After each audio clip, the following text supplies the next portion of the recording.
আল্লাহ নবীর দেহ থেকেই যেন আলো বের হচ্ছে। রুকানা নবীকে দেখেই তো নিজে ভিতরে ভিতরে দুর্বল হয়ে পড়ল।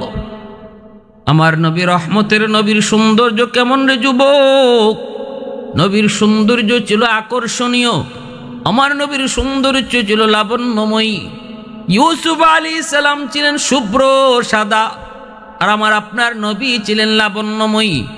ইউসুফ আলাইহিস সালাম ছিলেন সুন্দর, সাদা সুন্দর, আর নবীজির পুরা দেহটা ছিল সুন্দর। আল্লাহ নবীর প্রতিটা অঙ্গ ছিল সুন্দর, প্রতিটা অঙ্গই ছিল আকর্ষণীয়। কেনই হবে না, কেন হবে না? সাহাবী হযরত হাসান রাদিয়াল্লাহু তাআলা আনহু কয়, খুলিকতা মুবাররাআম মিন কুল্লি আইবিন কাআন্নাকা খুলিকতা কামা তাশাউ। ওগো নবীজি, আপনার দিকে যখন আমি তাকাই তখন দেখি আল্লাহ আপনাকে নিখুঁত বানাইছে। আল্লাহ আপনার নিখুঁত ভাবে বানাইছে। আপনার দেহের ভিতরে, আপনার বডির মধ্যে কোনো খুঁত নাই, কোনো ধরনের কোনো অভাব নাই। যেন আল্লাহ আপনারে বানাইবার আগে জিগায়া জিগায়া বানাইছে গো নবী। চোখ বানানোর আগে যেন আল্লাহ জিগাইছে, বন্ধু চোখ বানাবো কেমনে বানাইলে তুমি খুশি বলো। চুল বানাইবার আগে যেন আপনার মালিক জিগাইছে, বন্ধু চুল বানাইবো কেমনে বানাইলে তুমি খুশি বলো। নবী গো, আপনি যেভাবে বলছেন যেন আল্লাহ আপনাকে ওইভাবে বানাইয়া দিছে। পৃথিবীর শ্রেষ্ঠ চোখ আল্লাহ আপনারে দিয়েছে, পৃথিবীর শ্রেষ্ঠ ঠোঁট আল্লাহ আপনাকে দিয়েছে, পৃথিবীর সবচেয়ে শ্রেষ্ঠ সুন্দর দাঁতগুলি আল্লাহ আপনারে দিয়েছে। পিছন থেকে তাকাইলো আপনি পৃথিবীর শ্রেষ্ঠ সেরা সুন্দর, সামন থেকে দেখলো আপনি পৃথিবীর শ্রেষ্ঠ সেরা সুন্দর। ডান দিক থেকে তাকাইলো আপনি সেরা সুন্দর, বাম দিক থেকে তাকাইলো আপনি সেরা সুন্দর। নবীজির প্রশংসা করেছেন নবীর সাহাবী হযরত হাসান রাদিয়াল্লাহু তাআলা আনহু। এজন্যই আমার নবীর চেহারার দিকে যেই তাকাইতো, তাকানো মাত্রই তার দিল অটো দুর্বল হয়ে পড়তো, অটো নরম হয়ে পড়তো। দেখার আগে মনের ভিতরে যা মনোভাব থাকতো, দেখার সাথে সাথে সেই মনোভাব দূর হয়ে যেত। এটা আমার নবীর চেহারার একটা রূপ। নবীর চেহারার মধ্যে আল্লাহ পাক কেমন প্রভাব দিয়েছিলেন, এই প্রভাবে অনেক বেদিন বেঈমান আকর্ষিত হয়ে কালেমা পড়ে মুসলমান হয়েছে। রুখানা নবীরে দেখলো, নবীজির কাছে এসে বসলো, পরিচয় দিল, আমি রুখানা। কেন এসেছেন? আপনারে দেখতে। শুনেছি আপনি বুঝি এক আল্লাহর দাওয়াত দেন, নিজের নবী দাবি করেন। আমি বললাম, আরবের সবচেয়ে বড় পাহলোয়ান, আজও পর্যন্ত কোনো কুস্তিতে আমি হারি নাই, কেউ আমার সাথে পারে নাই, সবাই পরাজিত হয়েছে, আমি জয়ী হয়েছি। শুনেছি আপনি অলৌকিক ক্ষমতার অধিকারী, অলৌকিক ক্ষমতার অধিকারী। এসেছি আপনার সাথে কুস্তি লাগার জন্য, কুস্তি প্রতিযোগিতা করার জন্য।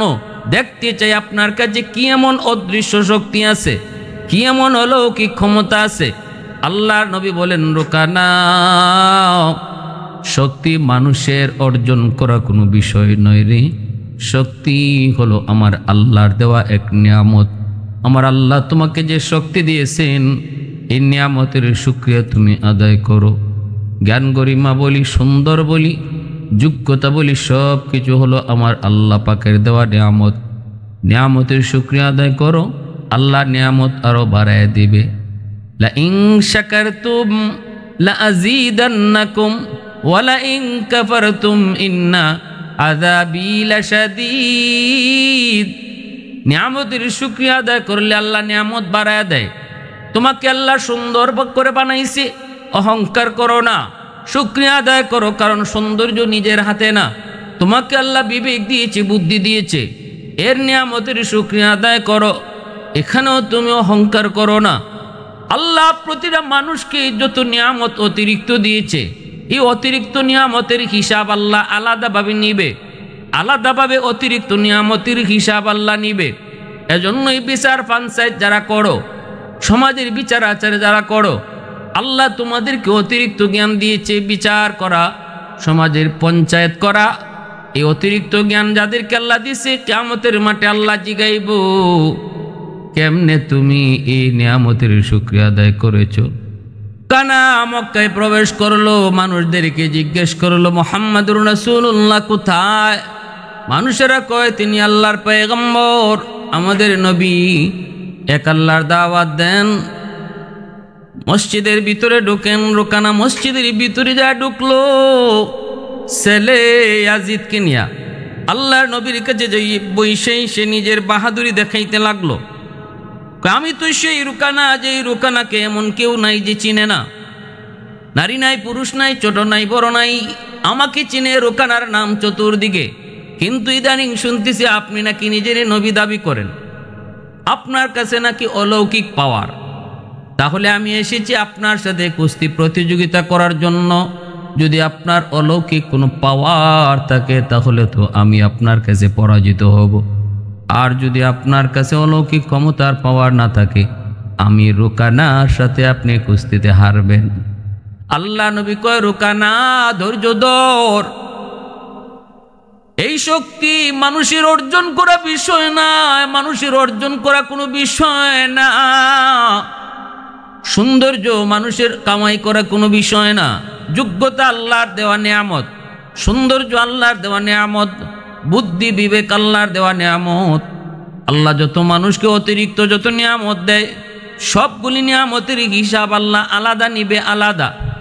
এজন্য এই সমাজের মধ্যে যারা বিচার পঞ্চায়েত করেন, অনুরোধ থাকবে ন্যায় বিচার করবেন, ন্যায় হক কথা কইবেন। কারণ সবাইকে আল্লাহ পাক হাউজে কথা কওয়ার যোগ্যতা দেয় না। আল্লাহ পাক যাদেরকে দিছে সমাজের সমাধান করার যোগ্যতা যাদের আছে, এই যোগ্যতার হিসাব আল্লাহ আলাদা নিব, আলাদা। সতর্ক রে যুবক, সতর্ক, আল্লাহকে ভয় করো। আল্লাহ নবী কয়, রুকানা আল্লাহকে ভয় করো, আল্লাহকে ডরাও, নিয়ামতের শুকুর গুজার হও, এক আল্লাহর উপর ঈমান আনো, আর আমাকে নবী হিসাবে মেনে নাও। নবী যখন কালেমার দাওয়াত দেন, রুকানা আরো খেপে গেল, আরো গুসা হয়ে গেল। আমি এসেছি আপনার সাথে কুস্তি প্রতিযোগিতা করার জন্য, আর আপনি আমারে কালেমার দাওয়াত দেন, অসম্ভব, এটা কেমনে হয়? নবী বলতেছেন, রুকানা আমি তো কুস্তি খেলি না, কুস্তি খেলা করি নাই, করিও না। রুকানা কয়, কেন করবেন না? আমি তো এসেছি, আপনার কাছে অলৌকিক পাওয়ার কি এমন আছে আমি দেখতে চাই। আল্লাহ নবী কই, রুকানা এতই যদি পিরাপুরি করো তাহলে আমি রাজি আছি, তবে শর্ত আছে। রুকানা কয়, কি শর্ত?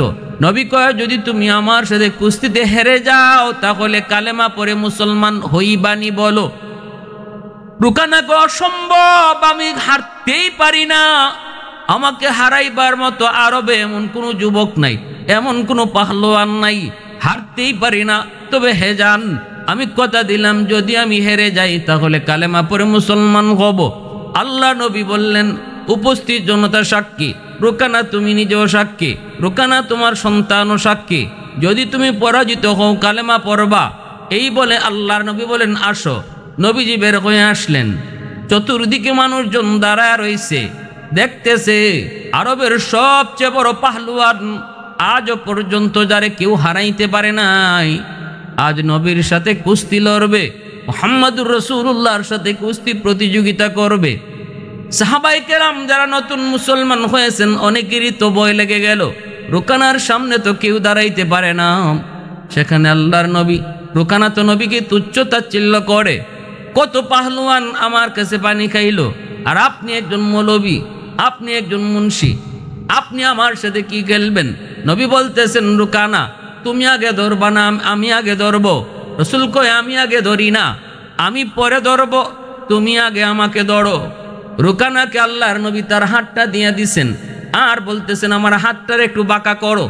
আল্লাহ নবী তার হাতটা এইভাবে সোজা করে বলতেছেন, হাতটা একটু বাঁকা করো।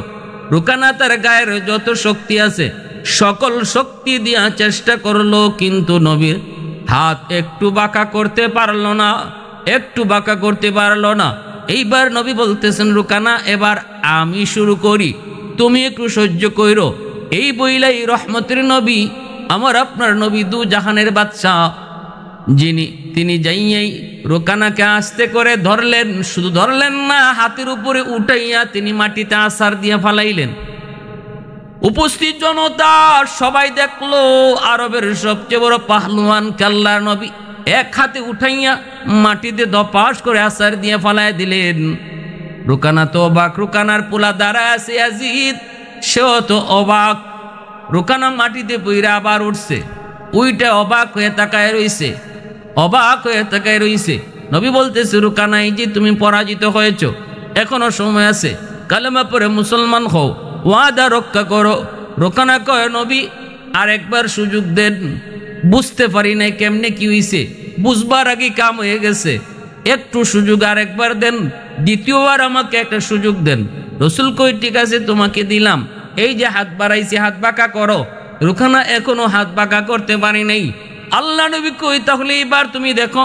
নবীজি বাম হাতটা দইরা হাত দিয়া তার উপরে উঠাইয়া আবারও মাটিতে আছার নিয়ে ফালাইয়া দিলেন। দ্বিতীয়বারও রুকানা মাটিতে দপাট দিয়ে পড়লো। এইবার রুকানা মাটি থেকে উঠলো কোনো রকম, হাড় গুলি যেন ভেঙে যাচ্ছে। আল্লাহ নবী বলতেছে, রুকানা কালেমা পড়ে মুসলমান হো। রুকানা কয়ে, এখনো কিছু টের পাই নাই, আরেকবার লাস্ট চান্স, আরেকটা বার সুযোগ দেন, আরেকটা বার। নবী কয়ে, ঠিক আছে দিলাম। তৃতীয়বারও যখন চেষ্টা করে ব্যর্থ হয়, আর নবী তৃতীয়বারও তারে মাটিতে ফেলাইয়া দিলেন। রুকানার সাথে সাথে মাটি থেকে ওইটা আর দাঁড়ালো না, বৈশাই নবীজির দিকে হাত চুর করে বলতেছে, মুহাম্মদ আমার বুঝ হয়ে গেছে, আপনার শক্তি নিজের কোনো শক্তি না, এটা অদৃশ্য শক্তি। আজও পর্যন্ত আরবের কেউ আমাকে এইভাবে দপাস করে পরাজিত করতে পারে নাই গো। আমার বুঝ হয়ে গেছে, আমি আর দেরি করতে চাই না, আমাকে এই মুহূর্তে কালেমা পড়ে মুসলমান বানায় দেন। সন্তান ইয়াজিদ দৌড়ে আসছে, আব্বা একটু থামো, আব্বা আমি একটু দেখি। ছেলে এসে বলতেছে, আমার বাবার প্রতিশোধ আমি নিতে চাই, আমার বাবার প্রতিশোধ আমি নিতে চাই। ইয়াজিদকে আজও পর্যন্ত কেউ পরাজিত করতে পারে নাই।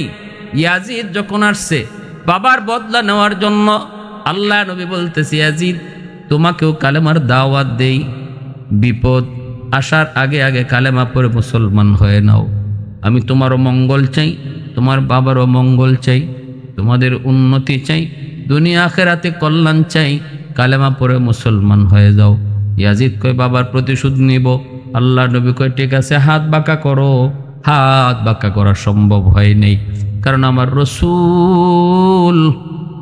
রসুল তো শুধু সাধারণ মানুষ না, মানুষ সাধারণ একজন আমার আপনার মতোই যদি মানুষ হতেন, তাহলে একজনের শক্তি থাকতো।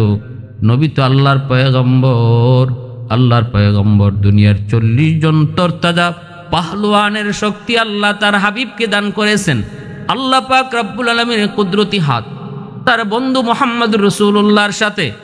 ইয়াজিদ 3 বার এইভাবে দপাস করে মাটিতে পড়লো।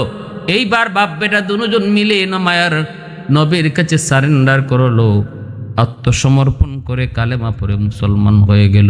চতুর্দিকে আওয়াজ রটে পড়লো, চতুর্দিকে আওয়াজ ছড়িয়ে পড়লো, রুকানার ছেলে দুজন কালেমা পড়ে মুসলমান হয়ে গেছে।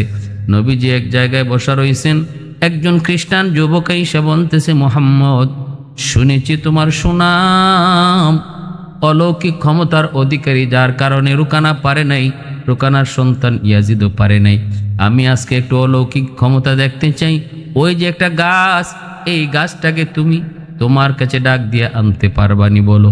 আল্লাহ নবী বলে, যুবক তুমি যে গাছটাকে আমার কথা বলো।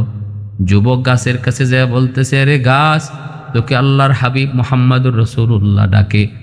বলা মাত্রই গাছটা মাটি চিরে অটো নবীজির কাছে আসতে শুরু হলো। প্রথমেই গাছের মধ্যে একটা কম্পন শুরু হয়ে গেল, যেই মাত্র আদেশ আসলো দিনের নবী তোমারে ডাকে, গাছটা কম্পন শুরু করলো। এরপরে মাটি চিরে নবীজির কাছে চলে আসলো। যুবক তাকায় তাকায় গুলি দেখলো, অমুসলিম যুবক নবীজির কাছে দেখতেছে, গাছ নবীর কাছে চলে আসছে।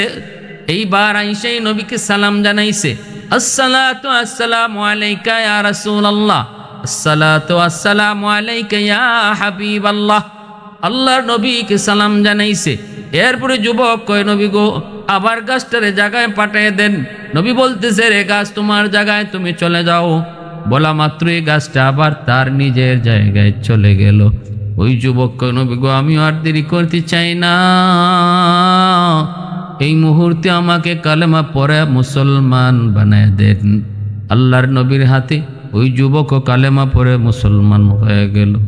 ऐ सल्ली अला आपका फैज़ान रिसालत, ऐ सल्ली अला आपका फैज़ान रिसालत, जो मिस्ल हजर था वो हवा रश्क रही ना, सदक़े में तेरी होगी हो रहबर उम्मत, जो कुफर की जुल्मत से था एक अब्द कमीना, जो क़ल्ब परेशां का सदारुन जो आलम से, जो क़ल्ब परेशां का सदारुन जो आलम से, फैज़ान नबूवत से मिला उनका सकीना, फैज़ान नबूवत से मिला उनका सकीना।